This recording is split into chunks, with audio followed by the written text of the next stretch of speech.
Hey everyone. So, this started with a conversion idea I couldn't shake. I just wanted a space marine launching a spear with lightning ripping out of it. I didn't have a chapter in mind or anything like that.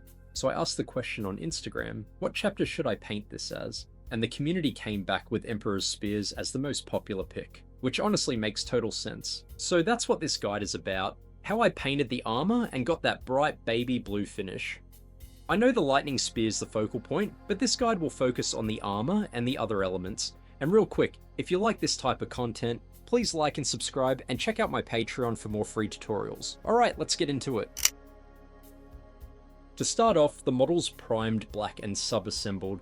I've got the head and spear separate to make the armor easier to paint. Emperor's spears are usually shown with a bright blue scheme. I've also seen turquoise versions, but I went with the bright blue to match the concept art. Best match I found is Citadel's Hoeth Blue. It's a layer paint, so the coverage isn't amazing, but we'll work with it. I use a slightly damp makeup sponge to apply Hoeth Blue over the black primer. I dip the sponge in water, rinse it out, and then press most of the excess water out on a paper towel. I only want it slightly damp. Just enough to stop the paint going on too thick, but not so wet that it thins the paint too much and makes it runny.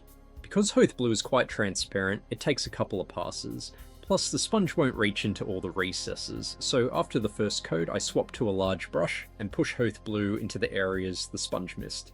It looks sloppy now, but I'll fix that later. Once that's dry, I go back in with the sponge and apply another pass or two until I've got solid coverage across the whole model.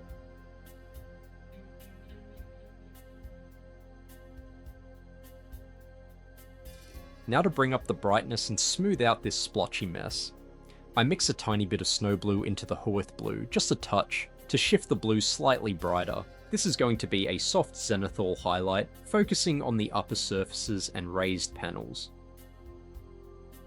I build this up gradually. The first pass is broader, covering a larger area, then I'll add a little more snow blue into the mix and go in again, this time with tighter highlights.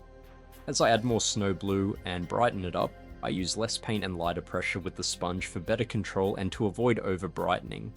This gives the armor a nice transition from a more muted base layer to a bright blue on top. To finish off the blue, I edge highlight some of the edges, using that last mix of Hoeth Blue and Snow Blue. Not every edge, just the ones that would naturally catch the most light. You could also lightly dry brush instead, but I prefer a bit more control.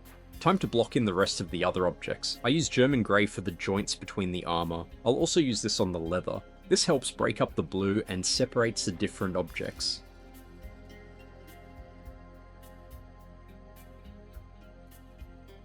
Next I move on to the purity seals. For this I use tan earth to base coat the scrolls and parchment. Once that's down I use Mephiston red to pick out the wax seals. Emperor's spears have a white secondary colour, usually on helmets or other accents, so I'm bringing that in on the cloth tabard instead. I didn't want to go full white though, I kept it more of a light grey. I was already thinking ahead with this project, and since I'd be adding lightning and OSL later, I didn't want the cloth pulling too much attention. To start, I sketch in some silver grey highlights. I'm brushing this on the parts you can clearly see when looking at the model. These rough marks help me visualize where the light's going to hit, and give me a guide for the volumes. The crosshatch texture also makes it feel more like fabric.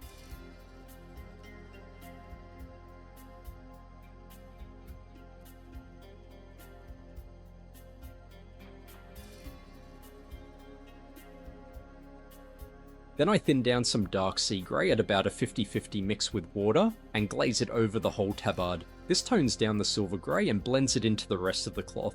I do a couple of coats to soften everything up while still keeping a bit of that sketchy texture underneath.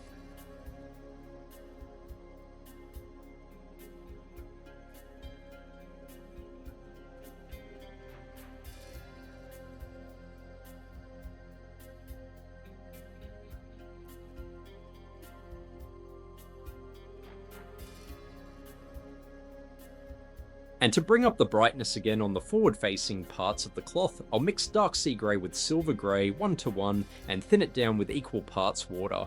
This is a glaze consistency, just like I did with the previous layer. Then I'll go over those areas again to bring the brightness back up.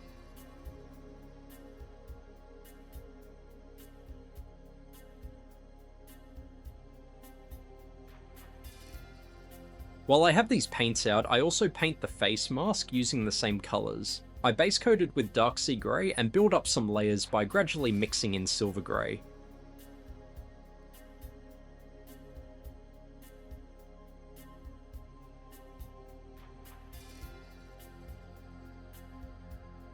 Now I move on to the metallics. I went with AK Gold for this one. In hindsight, maybe a darker bronze would have suited it better. But oh well, you can't win them all. This step could have been done earlier, but I wasn't sure what metal I wanted yet, so now's the time. Then for the pouches, I go back to dark sea grey and give them a quick dry brush to bring out the texture.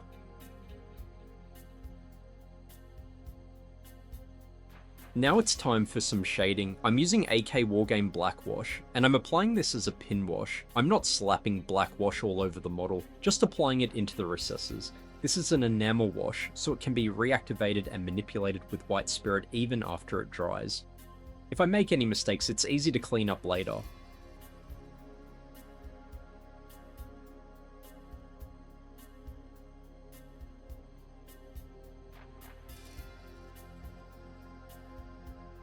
Then I try something different. I wanted to add some shading using a deep blue enamel wash. I rarely use this one, but thought I'd give it a shot. It's thinned 50-50 with white spirit.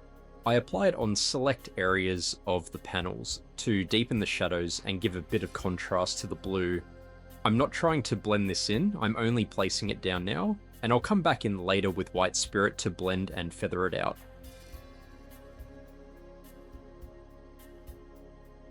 Now it's time to tidy up the blue and smooth the transitions. I grab a separate sponge, dip it in a tiny bit of white spirit, and start gently rubbing it over the flat panels. This lifts off the excess wash and brings the brighter blue back through, while leaving the darker tone in the shadows.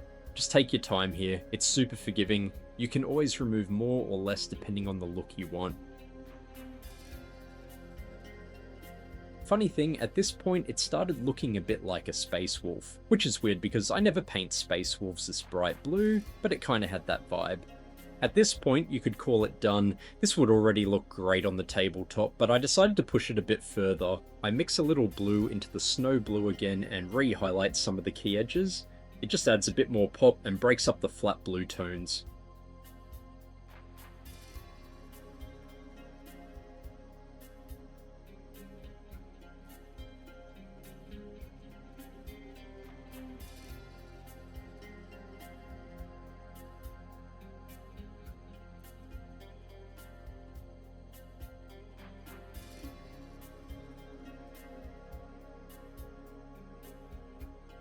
Then I'll grab some dark rust enamel wash. It contrasts nicely with the bright blue, and I'll be using it to add some weathering. I use an old brush for this and scoop out some of the thick stuff that's built up around the lid of the bottle. It's already half dried and kind of chunky, which is perfect for dabbing on a rough patchy texture.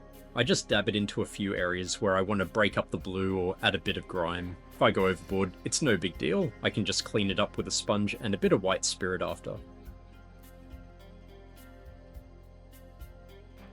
To add some variation, I used a bit of black wash mixed 1-to-1 with white spirit, and I'll just selectively apply it over some of the areas where I added the dark rust wash, mainly where I want the weathering to feel a bit more intense and not just one solid colour. While I've got the black out, I'll also use it on the face mask, just in the recesses like a panel line wash. And there you have it, done and dusted. Emperor's Spear ready to hit the battlefield in all its baby blue glory. Hope you enjoyed this tutorial, thank you so much for watching, and to all my Patreons, you guys are incredible. See you next time!